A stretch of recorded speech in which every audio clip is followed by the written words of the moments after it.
여러분 정말 반갑습니다. 이 서울인문포럼은 대중적 학술 대회에 아주 본을 보여주는 특이하고도 유익한 행사라고 생각합니다. 앞으로도 계속 발전해서 이 세계적으로 명망 있는 지성의 축제로서 자리 잡을 것을 기대합니다. 이 포럼은 인문학적 성찰을 통해서 좀 더 훌륭하고 좀 더 행복한 삶을 살자는 꿈을 추구하는 모임이며, 학자와 일반 시민이 인생을 같이 생각해보는 기회를 제공하죠. 그런데 인문학이 사람답게 사는 것을 고민하는 학문이라면 인문학의 중요성을 회복하는 모양은 이 전통적 산업공상의 가치관의 복귀가 돼서는 안 될 것입니다. 왜냐하면 현대 문명인들이 살아가는 삶에 중요한 모든 양상을 결합해 주는 게 중요한데, 그렇다면 과학기술과 인문학을 같이 끌어안는 그런 모양이 되는 것이 핵심이라고 봅니다. 현대 사회를 살아가는 인간들의 삶을 논하면서 과학기술의 의미와 그 중요성을 등한시한다는 것은 말이 되지 않습니다. 현대인을 위한 인문학이라면 과학에 대한 뚜렷한 관점을 꼭 가져줘야 된다는 뜻이죠. 그런 맥락에서 저는 인본주의 과학 철학을 말씀드리고 싶습니다. 그 요지는 과학도 인간이 하는 활동, 그런 활동이라는 기본적 인식인데요. 우리가 그것을 망각한다면 과학 지식의 본질을 이해할 수도 없을 것이고, 그 인류 문화의 소중한 일부로서 있는 과학의 가치를 알지도 못할 것입니다. 그런데 인본주의란 과연 무엇일까요? 간단히 해석한다면 사람인 자부터 그 근본이라는 본 해서 인간이 모든 것의 근본이라는 말인데, 일반적으로 이제 정의할 때 여기서 제가 한국어 위키백과에서 뽑아드렸고 영어의 위키피디아 내용도 비슷합니다. 그래서 한국 위키백과는 인간의 존재를 중요시하고 인간의 능력과 성품, 그리고 인간의 현재적 소망과 행복을 귀중하게 생각하는 정신이다, 그렇게 했고요. 인간 중심적 사고에 따른 인류 사회의 존엄과 가치를 중시하는 것이 인본주의라고 뽑았습니다. 제가 지금 말하고자 하는 인본주의적 과학관을 정립하기 위해서는 과학에 대한 우리가 보통 갖고 있는 통념 세 가지를 극복할 필요가 있다고 보는데요. 제가 극복한다고 표현한 것은 이런 관점들이 아주 틀렸기 때문에 아예 버려야 될 건 아니지만 일리는 있지만 넘어서야 할 생각들이라는 겁니다. 그 중에 첫째가 과학의 주목적은 기술적 응용을 통해서 경제 발전에 기여하는 거라는 생각. 두 번째는 과학 연구는 인간의 본성과 관계없이 그렇게 객관적이라는 생각. 셋째는 과학 지식은 마치 신의 섭리와도 같은 진리를 표현한다는 생각인데요. 이런 통념들을 우리가 넘어서야만 과학의 진정한 문화적 의미를 이해할 수 있다고 보는 겁니다. 그래서 이제 한 가지씩 좀 차근차근 말씀드리겠습니다. 첫째로 이 일반 시민들이나 정치인들한테 과학이 왜 필요하냐고 묻는다면 10중 8구는 경제 발전을 위해서 그렇게 얘기할 겁니다. 이 기술을 발전시켜서 먹고 살 거리를 만들어준다는 것이죠, 과학을 잘하면. 그래서 항상 걱정을 합니다. 우리가 중국 같은 데서 산업이 발전해서 다 수출을 잘하면 우리는 뭘 먹고 살겠냐, 신제품을 개발하려면 과학이 있어야 되고, 그렇게 계속 나가는데, 과학 정책을 수립한다는 분도 아까 잠시 말씀드린 것 같이 이 산업공상이 전복된 상공농사 체계에서 인문학은 쓸데없고 자연과학만은 이 공업을 위해서 필요한 것 같으니까 나라에서 키운다, 양성한다, 육성한다, 그런 생각이 지배적인 것 같은데요. 우리나라만 그런 것도 아니고 외국도 많은 그런 비슷한 생각을 가지고 있습니다. 이걸 이제 그 과학기술학 하는 사람들은 영어로 리니어 모델이라고 하는데, 저는 일방통행론이라고 번역을 해봤어요. 이건 무슨 얘기냐면, 일단 처음에 순수 과학을 발전시키면 그 다음에 그게 응용돼서 기술이 발전되고, 기술이 발전되면 공업이 발전되고, 그러면 이제 경제 발전이 된다는 그런 아주 일방통행적인 생각입니다. 근데 이제 순수 과학 하시는 분들은 이런 인식에 대해서 크게 반발하고 개탄을 하고 있죠. 학문을 무슨 돈 벌기 위한 도구로만 보고 이 과학 지식 자체가 뭔지 전혀 이해하지 못하는 사람들이 그냥 빨리 자기들이 원하는 대로 기술적 응용만 잘 되는 지식을 만들어내라고 하는데, 학문 연구가 그렇게 시키는 대로 되는 거 아닙니다. 그리고 과학을 이렇게 경제적 도구로만 본다면 자연을 이해해 보겠다는 그 지적 활동의 문화적 가치는 아예 무시하게 됩니다.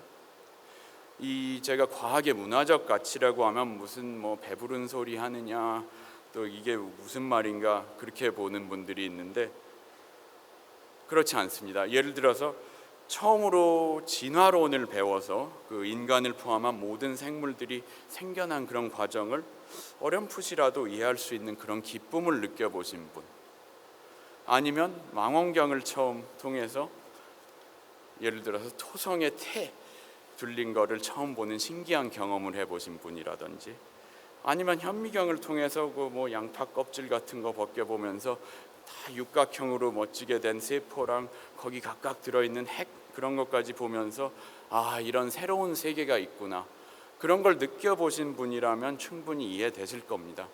이런 멋진 경험은 음악을 듣거나 소설을 읽거나 스포츠를 관전하거나 모든 문화 활동을 직접 하면서 삶을 윤택하게 해주는 것과 본질적 차이가 없다고 봅니다. 이제 지금까지는 제가 과학의 문화적 가치라는 건 역설했고요. 순수 과학을 굉장히 옹호하는 입장으로 보이셨을 거예요. 그러나 과학을 정말 사랑하고 과학의 가치를 높게 평가하는 분들이 흔히 가지는 시각에도 문제가 있습니다. 제가 지금부터 비판하고자 하는 것은 이 과학주의, 사이언티즘이죠, 영어로. 근데 과학주의라고 이제 번역이 되기도 하고, 그 의미를 더 극명하게 한다면 과학 우월주의라고 표현하겠습니다. 그 입장에서는 이 보통 인간들이 참 무식하고 잘못된 짓들 하는 게 한심하고, 그런 걸 볼 때 이제 과학은 정말 우수하고 훌륭해 보인다, 그런 거죠. 정치나 인문학이나 사회과학에서도 논쟁을 할 때 이 목소리 큰 사람이 이긴다고 하는데, 과학에서는 그렇지 않고 객관적으로 옳은 얘기를 하는 사람이 이긴다는 것입니다. 근데 이제 다시 생각해 보면 이 개인적 편견이나 그런 유치한 감정을 극복한다는 의미의 객관성은 물론 아주 과학에서 중요하고요, 또 과학적 태도에서 배울 수 있는 사회적 교훈입니다. 그러나 과학이 단순히 객관적이라고 말하는 것은 하나만 알고 둘은 모르는 일이죠. 개인의 편견이나 짐작을 넘어서 과학적으로 판단하려면 뭐가 있어야 됩니까? 객관적 기준이 있어야 되는데, 그 기준은 어디서 나옵니까? 그 기준은 결국 사회적인 토론과 협상과 결국은 강압적인 제어력까지 동원해야만 정립되는 거죠. 이거는 과학 사회학 하는 분들이 많이 하시는 말씀이고, 또 제가 지금까지 연구한 과학사, 과학 철학에서도 그런 복잡한 과정을 공부해 온 것입니다. 제가 얼마 전에 냈던 그 온도계의 철학이라는 책도 그 정말 온도계 하나 기준으로 만드는 것이 얼마나 어려웠고 오래 걸렸고 고민되는 일이었던가를 얘기한 거죠. 객관적이라는 건 우선 상호주관적이라는 걸 이런 데 기반하는 것이고, 객관성은 정말 인간과 상관없이 어디서 떨어지는 게 아닙니다. 생각해 보면 우리말이 좋은데요, 주관, 객관이라고 하는데 그 글자 그대로 볼 때 객관을 가진 그 객도 인간이지 인간을 초월하는 사람은 아니죠. 인간을 초월하는 개체는 아니죠. 근데 그렇게 생각할 때 다시 과학의 인문학적 이해가 중요해지고, 이 과학 지식이 인간들이 유치하게 가지는 편견을 초월하도록 도와주긴 하지만 그것이 인간성 자체를 초월함으로써 이루어지는 것은 아니라는 거죠. 이 과학 지식의 객관성은 자연을 존중하는 데서 나오는 것이지 인간성을 버리거나 인간의 다양성을 거부하는 것은 아니라고 봅니다. 이제 세 번째로 우리가 넘어서야 할 과학에 대한 시각, 이거는 지금까지 말씀드린 객관주의와 연결된 것인데 절대주의입니다. 이거는 이제 16세기, 17세기쯤에 현대 과학이 처음으로 유럽에서 이루어졌다고 하는데, 그거는 이제 여러 가지 문화적 조류가 모여서 된 거죠.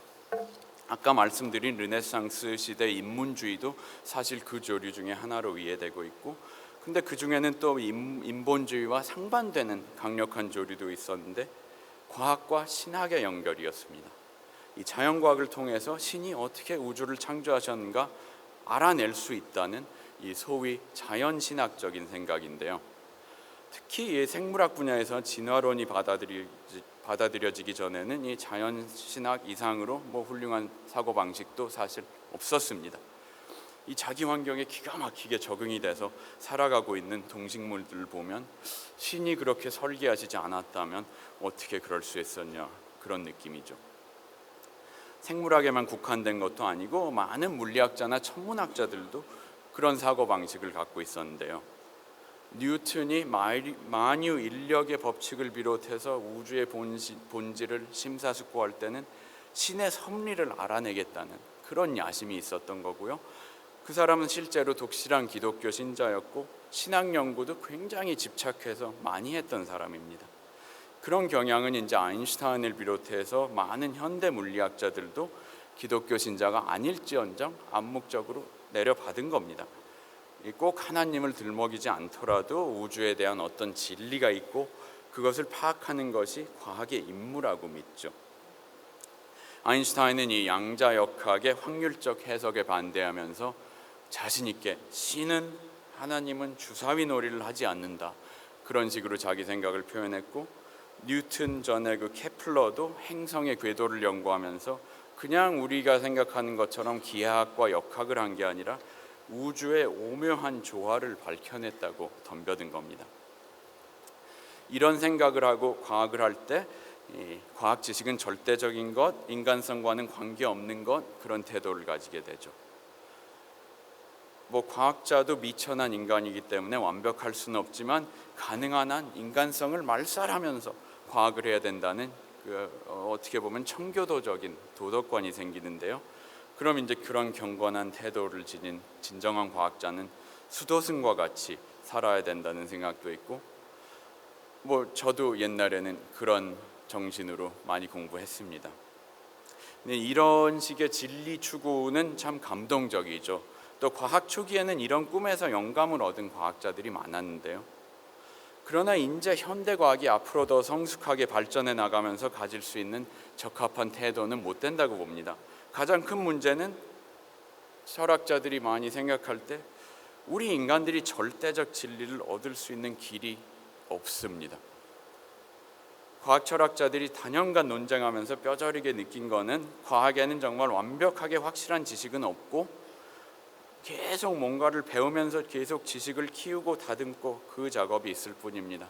신이 절대적 진리를 인간한테 내려주셨다면 모세나 예수나 모하메드한테 주셨는지 모르겠지만 과학자한테 주는 방법은 없을 겁니다. 또 실제로 경건하지도 못한 인간들이 이제 자기들이 가진 지식은 절대적이라는 믿음만 갖게 된다면 위험하기까지 합니다. 그 사람들은 도덕성은 잃어버린 채 독단성만 남게 되기 때문입니다. 그래서 지금까지 이제 다 일리는 있지만 우리가 극복해야만 할 과학에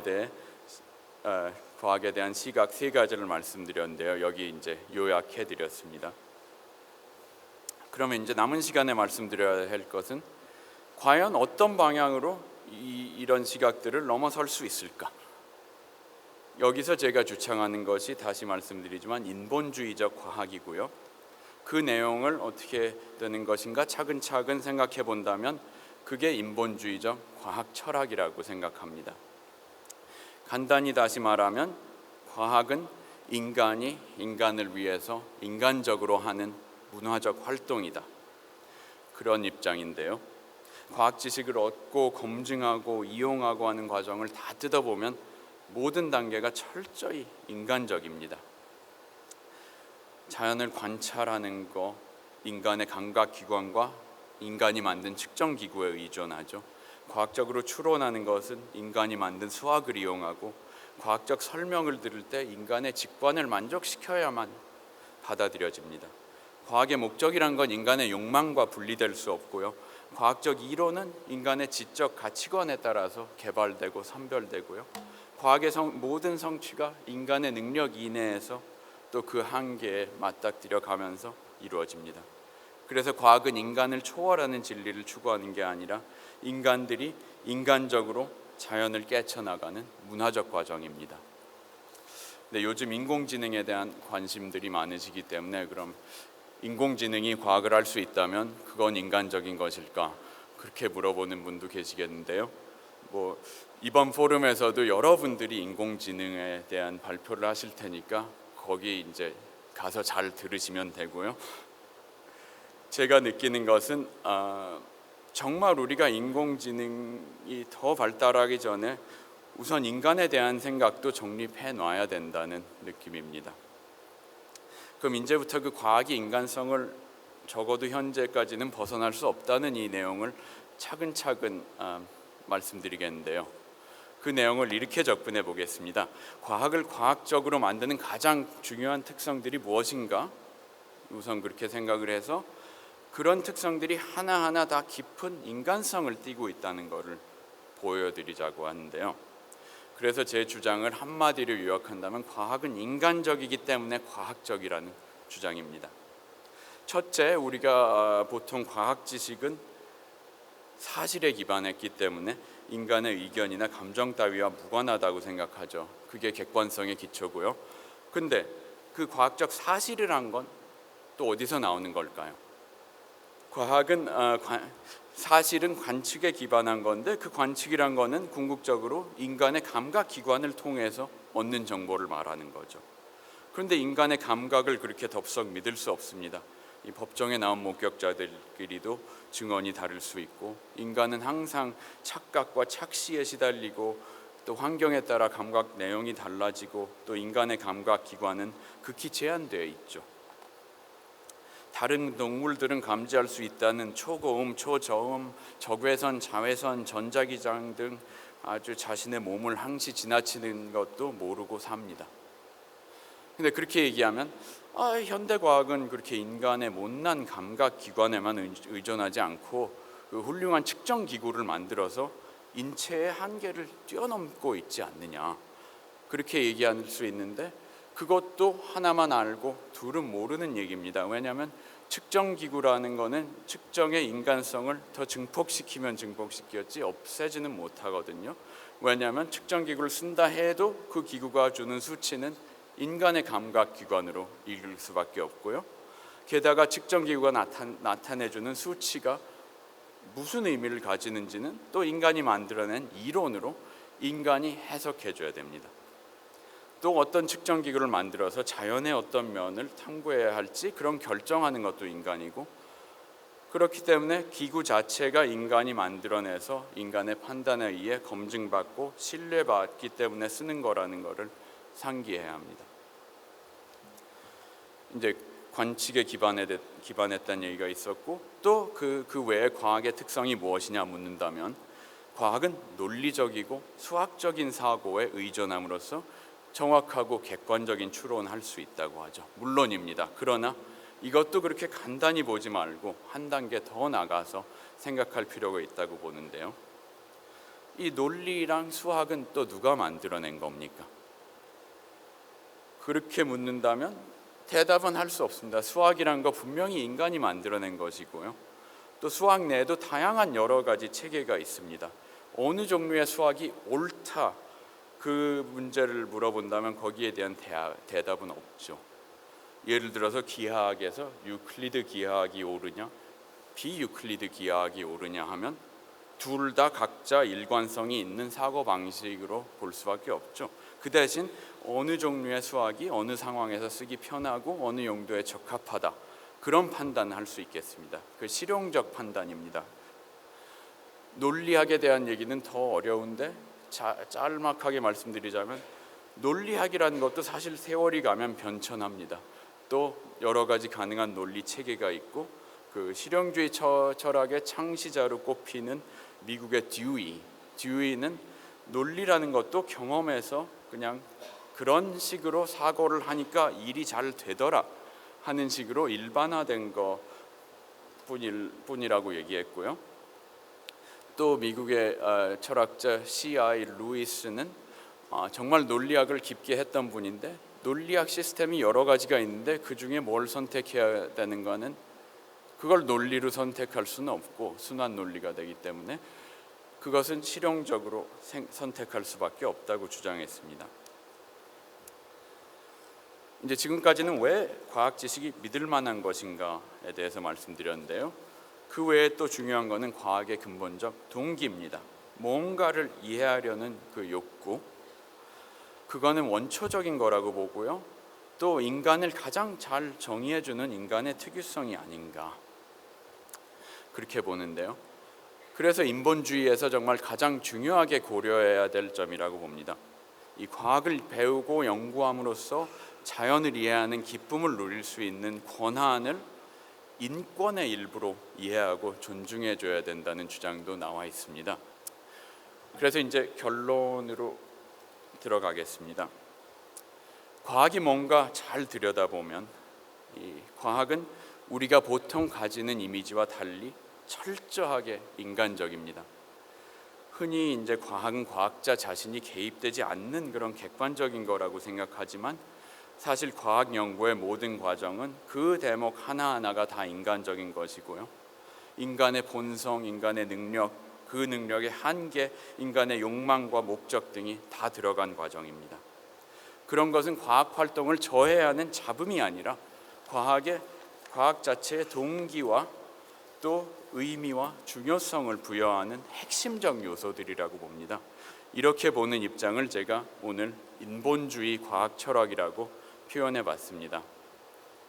근데 마지막으로 드리고 싶은 말씀은 인본주의적 입장에서 과학을 볼 때 나오는 가장 중요한 것은 겸허함이라고 봅니다. 과학이 인간을 초월하는 진리를 추구하는 게 아니라 인간들이 인간적으로 자연을 깨쳐나가는 문화적 과정이라고 봤을 때 이 정말 왜소한 우리 인간들이 가지고 있는 그 신체적, 정신적 또 사회적 한계를 생각해 보면 그 과학의 성공담이란 거 정말 더 놀라운 걸로 아끼게 됩니다. 또 우리가 좀만 더 있으면 자연의 가장 깊은 신비를 간단하게 해명하리라는 그런 식의 오만도 삼가게 됩니다. 과학이 인간성에 기반한 것이며 그러나 그 기본적 공통된 인간성 중에서도 또 인간은 다양한 존재니까 다른 종류의 사람들이 다른 식으로 과학을 추구한다는 것도 자연스럽게 느껴집니다. 그러면 서로 도우면서 공존하는 성숙한 태도를 과학에서도 가질 수 있습니다. 그렇게 되면 내가 하는 것만 제일이라는 오만도 피하게 됩니다. 그래서 과학의 역사를 성공담으로만 여기지 말고 실패를 당연히 여기고 성공과 실패를 동시에 보는 관점을 가지는 게 좋다고 생각합니다. 이 성공을 한다고 해도 그 성공이 종착점이 아니라는 인식도 길러줘야 됩니다. 미국 콜롬비아 대학의 그 신경학 교수로 계신 스튜어트 파이어스틴이란 분이 있는데 그분이 최근에 낸 책의 제목이 실패입니다. 그리고 그 부제가 왜 과학이 그렇게 성공적인가? 그 교훈을 새겨들을 필요가 있다고 봅니다. 그러면 제가 이렇게 말할 때 과학적 진리의 추구를 포기하자는 건가요? 그거 물론 아닙니다. 그러나 이 진리라는 개념은 과학 지식에 대해서 쓰기는 좀 적합지 못한 것 같은데요. 사실 과학자들이 과학 연구 매일 하면서 진리라고 그렇게 말하지 않습니다. 그 대신 이제 제가 EBS 방송을 하면서 제안했던 게 있습니다. 어감이 좀 다른 진상이라는 말을 쓰자. 근데 이제 오늘 이따가 패널 토론도 맡아주실 이상욱 교수께서 거기에 대해서 좀 문제를 지적해 주셔서 그 대신 저는 이제 더 소박하게 진리 대신 사실을 얘기하자. 과학은 자연에 대한 사실을 규명하는 작업이라고 하면 무난할 것 같습니다. 이거는 정말 철저하게 실용주의적인 진리 개념을 얘기하는 건데 제가 철학적으로 지금 현재 연구하고 있는 부분입니다. 그 자연에 대한 사실을 밝혀가는 작업에서 물론 실수도 있을 수 있고요. 우리가 가진 지식은 항상 개선하고 늘려갈 여지가 끝없이 남아 있습니다.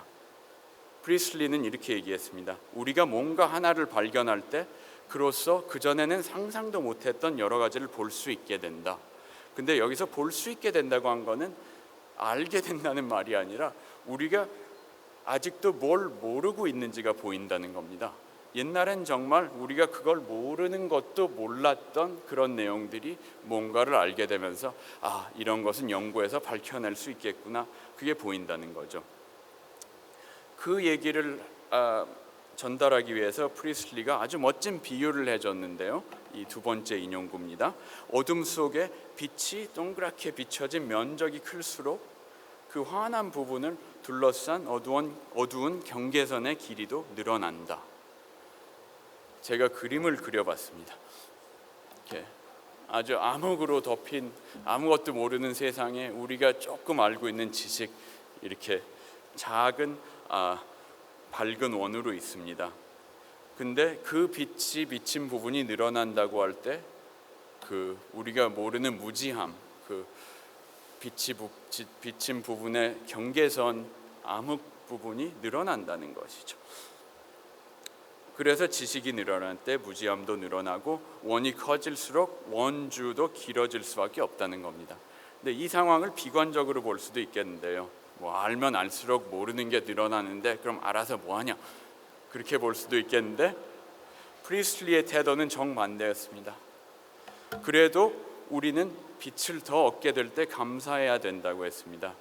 왜냐하면 그럼으로써 우리는 모르는 것을 보고 연구하는 만족을 더 많이 찾을 수 있기 때문이다. 신과 신의 창조물은 무한한 것이므로 우리는 끝없이 탐구하며 진보할 수 있다. 이것은 정말로 숭고하고 영광스러운 전망이라고 했습니다. 이 어떤 종교를 믿고 믿지 않음을 떠나서요, 이 광대하고 오묘한 우주 앞에서 과학을 하는 인간이 가져야 할 이러한 겸허함을 표현해 준 거라고 보고요. 이것이 제가 말하는 인본주의 과학 철학의 근본이라고 생각합니다. 많은 얘기 경청해 주셔서 정말 감사합니다.